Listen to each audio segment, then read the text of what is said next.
Everyone's a suspect. Let's talk about the new thriller film, Drop. As this film is about this widow mother who is receiving threatening messages on her first date in years, which makes her question her date and fear for her safety and her son's safety. And I gotta say, this was actually a pretty good thriller. As with this film, it is from Blumhouse, but it is directed by Christopher Landon, who directed the Happy Death Day films and Freaky. So we pretty much see that type of vibe in this, and I thought that worked very well. As with the film, it stars Meghann, Fahy, and Sklenar. They had great dynamics with one another, great chemistry with one another. But Meghann, she was the bane in this, and seeing what she goes through, as someone is airdropping her some terrible stuff, wanting her to kill her date or her son dies. In which Meghann did give a great performance. And as with this film, it is a bit of a mystery, and how it shows off the mystery, it did great with that. As the camera work was add more thriller vibes in it, as it shows off the people in the restaurant, making the viewer wonder who can it be, as everyone is a suspect in this. So with it being pretty much a guess who game on who is doing this, it did that very well.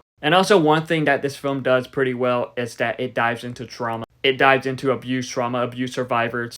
As Meghann's character, she is an abuse survivor, and I do believe that it did great exploring the trauma with that. And like I mentioned, with this film, it is directed by Christopher Landon, so it does have the vibes of Happy Death Day and Freaky, as there are its comedic moments throughout the film with some of the characters. But at the same time has its thrilling moments, bit of a suspense, bit of a horror, as it has the viewer wondering who is the guy who is airdropping all this stuff, and what will happen next. And it's safe to say, after watching this film, have your airdrop set to contact only. Overall though, Drop was a great thriller film. It is one that I do believe people will enjoy. But have you seen Drop? If so, what are your thoughts on it? Let me know in the comments below and follow me for more.